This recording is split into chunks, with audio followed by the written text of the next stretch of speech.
Hey, this is Infinity. Not playing anything today. I suppose I just wanted to talk about a post traumatic stress disorder symptom that I'm really affected by these days. It's kind of actually affecting my ability to function. And that symptom is called somatic flashbacks. Somatic flashbacks are a type of flashback. There are three main types of flashbacks in PTSD.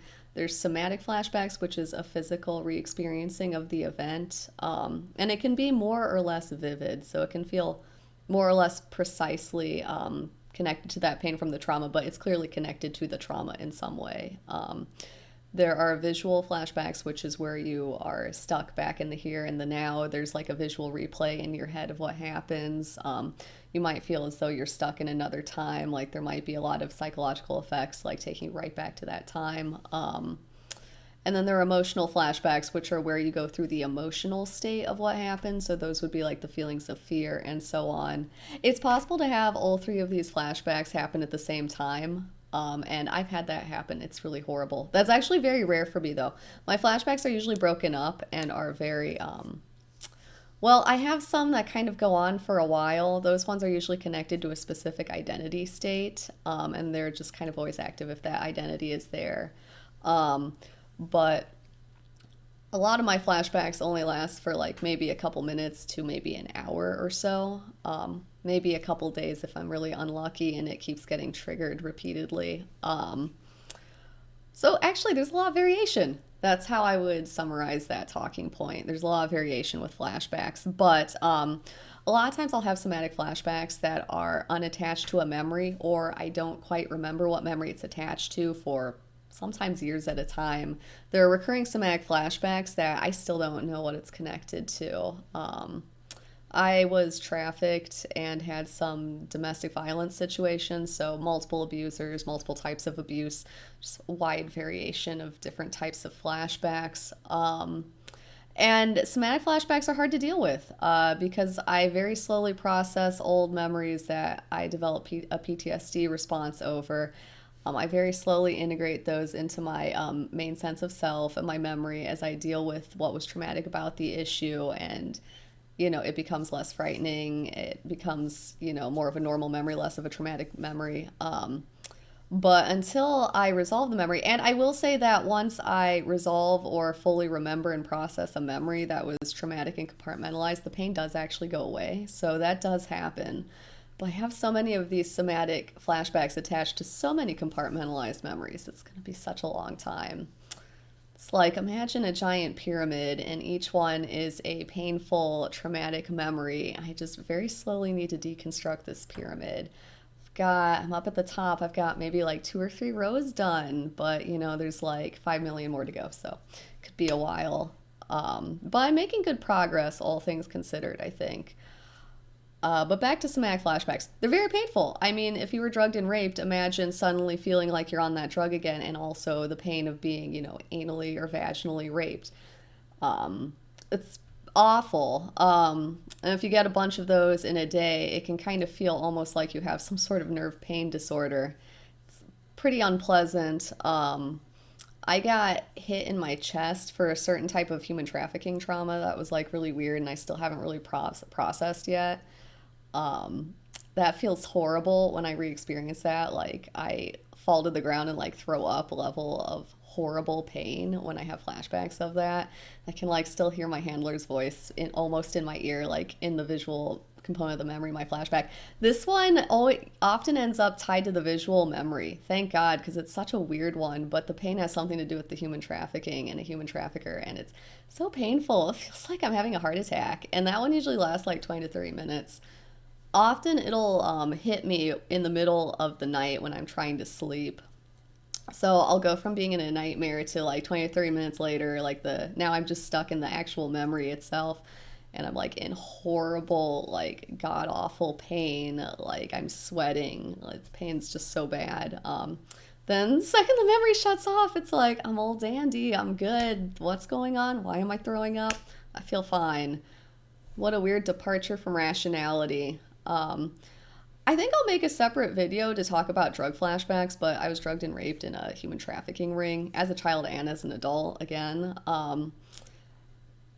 pretty long story, but when I have flashbacks to anything that involved me being on drugs, which some of the drugs used involved very infrequent use of PCP, DMT, and crack. I don't do any of those drugs. I might do DMT in Ann Arbor where it's decriminalized and they have entheogen ceremonies. There's a lot of research on the use of DMT medically, so if that's legal in your area, I suppose that could be something to think about. If it's not, don't do drugs, kids.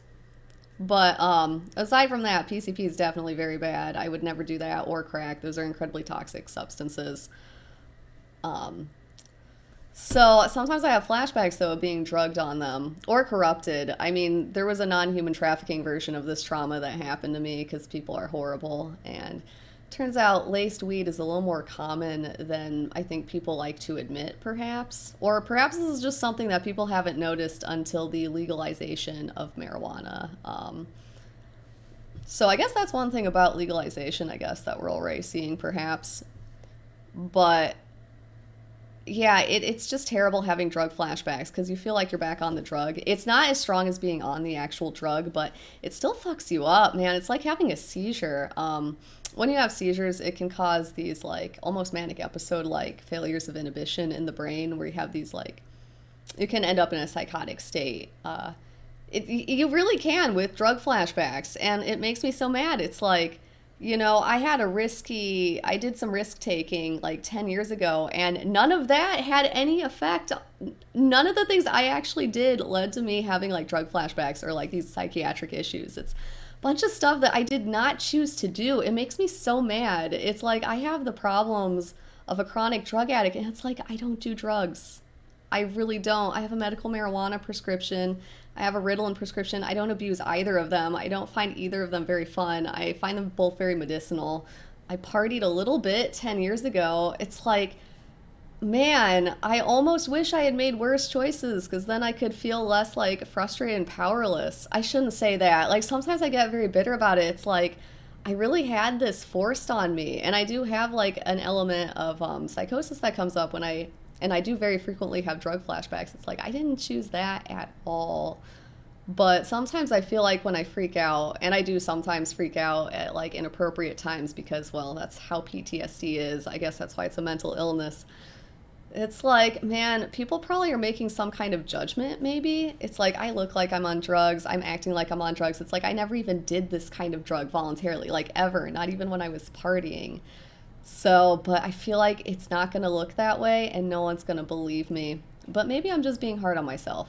I don't know. I have a lot of anxiety and it comes out in things like that. So, where do I look? This is my first time doing like a webcam video type thing. I'm like, where should I look? Should I look at the camera? It's like high kind of above my head and it's just not a natural place for me to be looking. Well, anyway, flashbacks suck, especially somatic ones. They're really painful. Actually, it's quite frightening. I don't want to remember whatever this human trafficking thing is with the guy giving me the chest pains. I have flashbacks of it all the time outside of, you know, when it's really painful and has me on the ground. I usually experience it as an emotional flashback, a deep sense of anxiety, like this guy's gonna fucking poison me to death, is basically the anxiety I have. And that can go on in the back of my mind, but it's like, man, I don't want to go through the pain of re-experiencing this memory. Well, while I'm talking about it, I may as well talk about something kind of productive. Some people like to use grounding techniques to deal with flashbacks. Personally, because mine are so fucking painful, they make me experience the pain even more vividly than I was originally because it makes the memory suddenly come to the front because I'm suddenly accepting it. Okay, so let's back up a second. Grounding techniques are a thing that a therapist tells you to do because he really believes in them, and there is a lot of research attesting to the fact that they do better than nothing. And it's like, yes, I will endorse grounding techniques as better than nothing, better than placebo even. It's something, but it's one of those things where it's like, whoever gets excited about grounding techniques, I feel like has never had to use them to deal with cripplingly painful flashbacks because they make it worse. It makes it easier for you to deal with it, but when you ground, basically what it does is you like drop any defense mechanism that's going on in your head. You come out of your head into the here and the now. So you're in your body, but if you're having some kind of painful re-experiencing of the event, or if you have on in some level denied the event and there's like some kind of process in your head that pushes the event away. This is common with people who have DID or like a strong dissociative response in general. That'll turn off that response if you do it properly, and you kind of like turn off your internal thought process and ground in the here and now. You suddenly aren't denying the event, so for a very brief moment that event could become very vivid because you're not casting judgment as to whether or not it did or didn't happen. Anyway, I find that this makes the pain really bad for a second as I process the memory on a deeper level than I usually do, but it gets better in the end. And to be honest with you, I find that my flashbacks are usually so severe that grounding techniques either do nothing or they make me more present in the pain of what happened. I think that grounding techniques work better when your PTSD does not contain a somatic element. There's this type of thing that I try to do, and I've seen other people come up with different names for it. Like, I think I saw someone call it like maybe pendulation or something. But it's kind of like you focus on the area that doesn't feel right, and then you focus on a different thing, or like feeling like a neutral object, like cool glass, or like a nice fuzzy texture or something. So you go back and forth between the threatening, like somatic flashback that you know is a phantom pain, and like something neutral and benign. That helps some people. I find that if I'm at the point where I have to do that, nothing's gonna fucking work. I'm just gonna come out and say that I laugh whenever people get excited about grounding techniques. I'm like, I don't even fucking bother with that shit anymore. I have severe fucking PTSD. It's like, imagine just being on the Titanic as it's about to fucking sink. It's like, there are some big fucking problems. Putting out the fires in the kitchens is not going to help or save anyone. Grounding techniques is like being on the Titanic and being like, oh shit, the kitchen's on fire. I better put that out. It's like, it's not going to help in any meaningful way. But some people really like these things. I try them every so often. I'm like, you know what? I'm around a lot of other people with PTSD. They're talking up these grounding techniques. So I go to do them, right? So an example of a grounding technique would be like, they're basically like meditating, pretty much. And I do meditate frequently. I do a lot of open monitoring and mindfulness meditation. I've gotten to the point where I do it chronically and automatically, and it's fucking awesome. I totally recommend it. I'll do a video on that sometime, actually. That's the thing I believe in. But grounding techniques is like a type of meditation where you ground yourself in the present. And you're supposed to do that when you're doing a flashback. My main point is if I'm meditating, it's like I'm not doing it during a flashback. I don't find that it really helps me in that moment. I find that it helps me identify what's going through my head. This process of like pushing out the thoughts and then non-judgmentally anchoring yourself in the present. That helps me separate past from present. That's pretty fun. And when you do it chronically, like every so often, like you feel anxiety building up in your head and you'll like ground a little bit. It's like, it does help. That does help you separate what is a past effect and what is something in the present. And if you do actually a type of meditation as your grounding technique, like mindfulness, where you don't cast judgment on things, you just calmly accept things, that helps you process memories, and that actually helps you remember things. That helps you break through denial, which I have DID, so I struggle with pathological amounts of denial. Almost comedic, actually. There are some like almost darkly comedic moments that happen because of that sometimes. I should make a list of those. Kind of funny. I have some funny anecdotes.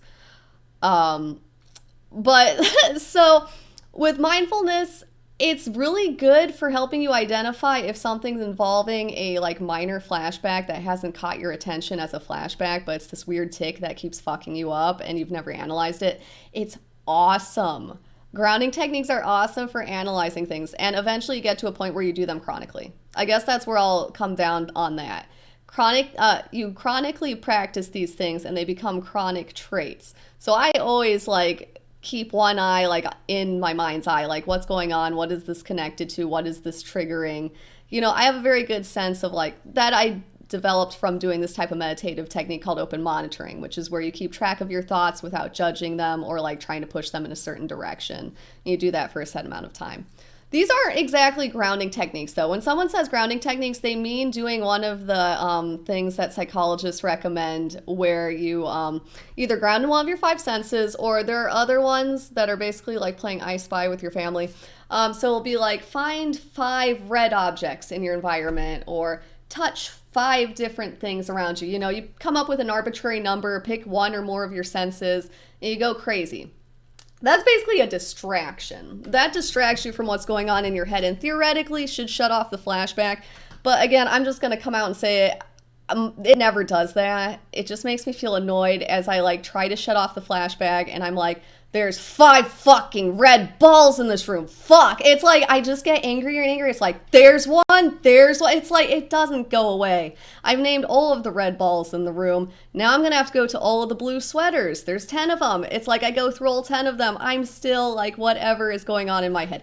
It doesn't help. That one I don't really recommend because I don't feel like it really leads to you developing any skill aside from distracting yourself, which I don't think is the greatest coping mechanism. I do highly recommend learning those meditative techniques though, but not really to acutely deal with flashbacks. I'll be honest, the only thing I've ever found helps with acute flashbacks is marijuana.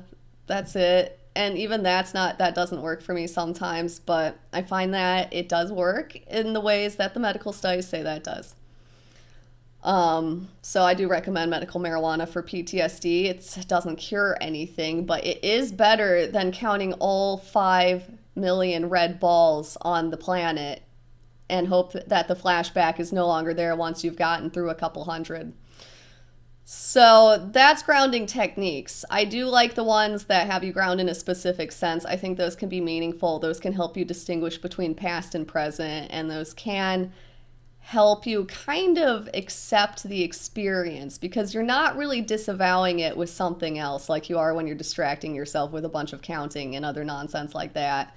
You're just there. There's one single point, and then there's whatever's outside of that single point. There's a lot of stuff you can do with that, psychologically speaking. But what this all comes down to is you have to basically re-experience it and remember it, or it's going to eat you up inside. Even if you no longer see it in the back of your head, like you get to a point of dissociation where you like have repressed something, it's fucking you up. It really is. As I've come to remember things that I had almost completely repressed, it's actually almost amazing. There's so many things that were like horrifying. That's like, oh yeah, that's right. I remember when that happened. I just told myself I wouldn't think about that ever again, and then I just didn't, and now I remember it, and that was horrifying. But until you like remember it and deal with it in a meaningful way, it's just gonna be there forever. Some people are like, you can take a break and just not deal with it, and you can go at your own pace. And it's like, I get that some people need to go at different paces, but that pace can't be none. Like, it can't be 0. Oh man, one of my nails chipped off. What a bummer. They're all sort of partially chipped off. This was like big news here. I just saw it in my webcam thing. This is just like screwing me up. It's like there's like a picture of me here. I'm wearing my pajamas. I get screwed up by pictures of myself because I never look like how I remember myself looking. Details. It's like compartmentalized. It's like there. I'll sometimes randomly have a good access to face memory, but most of the time I can't. Anyway, but I digress. So grounding techniques, remembering the memory and basically just keeping an eye on yourself and getting to know your thoughts and where they go and like trying to deconstruct defense mechanisms and things that prevent you from remembering, like denial is a big one that I'm struggling with right now, actually. That's something I might talk about if I ever meaningfully get a handle on it.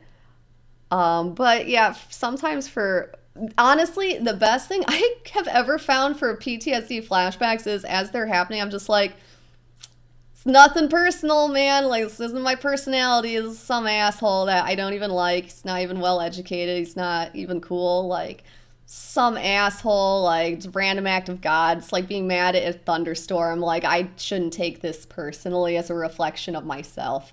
Something about that, I don't know. Something about framing it from that perspective. It's like, oh man, it's the ghost of some asshole pedophile. I don't know. It takes a lot of the power away from the flashbacks for me. And it makes me feel less like defiled in a way. I don't know. I feel a lot of like reflexive shame, even though I know logically there's nothing wrong with me for having gone through that. The experience through like these like strongly negative, like compartmentalized feelings of shame and like, if I don't remind myself that I had, like, this is not my fault at all, like, someone else forced this on me, if I don't, like, remind myself of that, I'll almost internalize it and, like, see myself as, like, I don't know. It's almost implicit, too. It's not even something that I, like, logically believe in. It's something that I have come to find, like, almost it becomes associatively conditioned to my, like, sense of self. So, reframing is really helpful. Actually, interacting with the flashback and the memory associated with it, I find can be helpful, but extremely fucking painful. So, pros and cons, really. Some days I'm not feeling up for it, and it's like, man, I'm gonna break out the vape. It's a vaping day today, gonna get some concentrates. Other days, it's like, you know what? I'm just gonna go it sober and just be in horrible agony. And I almost like started like cry laughing for a second there. It's just like, oh God, it's so exhausting. Oh, I hate days where I don't have any marijuana to help take the edge off because, like, seriously, with marijuana, it's like sort of tolerable. Without it, it's like stepping on broken glass every second of my day. Like, it's just like an edge that is there that isn't present if I have the MMJ. I really am smoking the medical marijuana, by the way. Every time I say that, I want to start laughing. I live next to a recreational state. In the state I'm in, it's decriminalized. No one even really cares here, but it's like I've got the MMJ prescription. I know a couple people that have it, but most people don't bother, to be honest with you, even if they do have the qualifying condition. But yeah, flashbacks suck. I guess the point of this video is that there's really no getting through it. You have to re-experience the event. You have to do it in a meaningful way. You have to face the things about it that are frightening. You can't process it until you do that part. It's like, what's frightening about this? Is it the inevitability of death? Is it the fact that this guy could just come in and murder you at any point and has broken into your apartment? It's like you have to deal with some pretty hard concepts and feelings there, to be honest with you.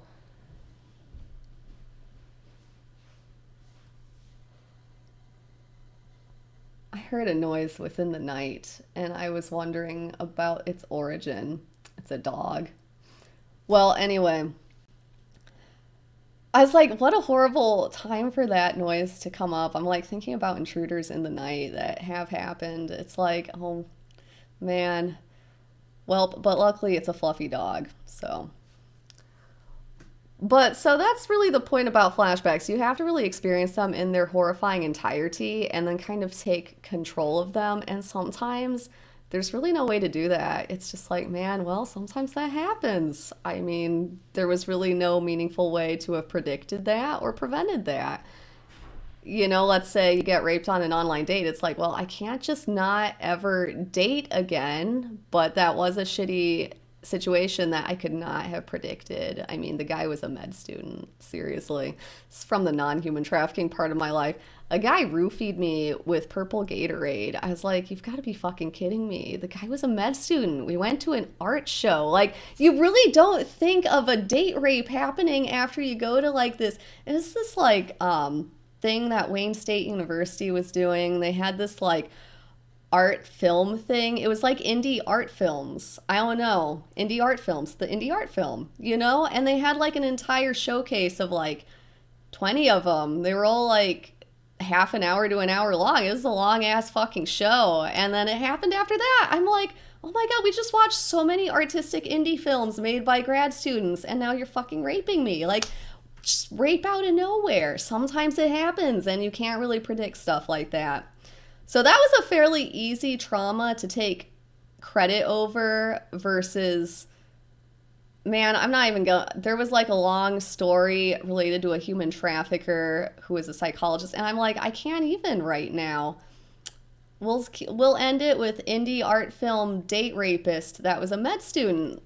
I don't even know his name, to be honest with you. I completely forgot what his name was because I was like, I can't fucking even. I'm not going to bother reporting this because, I don't know, I've reported things to the police before and it's like, it's very difficult to prove something. It's not like I had a video camera like over my shoulder. I'm like, I don't know, I'm just this pothead and this is a doctor.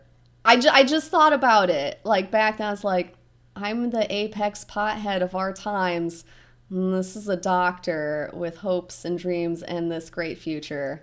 It's like, I can't do that, man. That's like sending a Pikachu up against any of the things that Ash sends him up against. Charizards, Dragonites. Unlike in Pokemon, I would faint immediately. Like in the real games where you're not Ash and it doesn't usually work out in your favor unless you're like a level 99 Charizard. So one day I'll get my PhD and then I'll be like a level 80 Dragonite and then I can take people to court and it'll be really nice. I'll put at least one rapist in prison. So, yep, flashbacks, somatic flashbacks, they're really painful. The pain goes away if you ever deal with the memory, but it can take a while. So, that phantom pain will be there reminding you that you have some shit to deal with for a while, but it's something that you can eventually cross off your to do list. You know what? I should talk about the other forms of flashbacks at a later date. I can't believe I got 25 minutes out of this. Well, I hope this helps somebody. Although I suppose the acknowledgement that this sucks and it takes forever to deal with, but it does meaningfully get better and it can, like, in a way, let's not use the word cure, but you're not going to have somatic flashbacks and you will have peace of mind again and you'll get your self-esteem and everything back.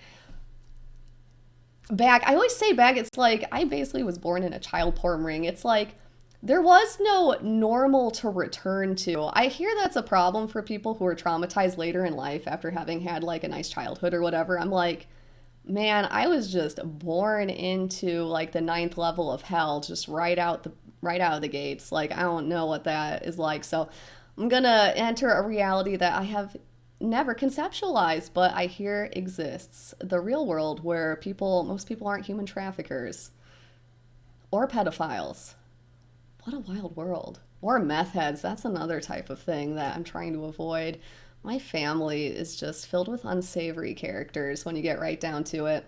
Well, anyway, I've been talking way too long. I hope this is helpful for someone. I mean, grounding techniques, I definitely recommend meditation, and I'll definitely make a video on the different types that I've found helpful.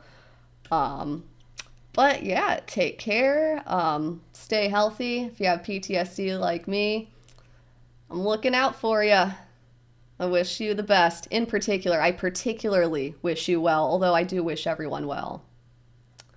So, happy holidays. If that's something happening where you are, I don't know. Oh God, it's midway through November. For a second there, I was like, yeah, Halloween's coming up. I'm like, no, it fucking isn't. Thanksgiving is. Damn. All over the place this year. Well, happy holidays, everybody. Take care.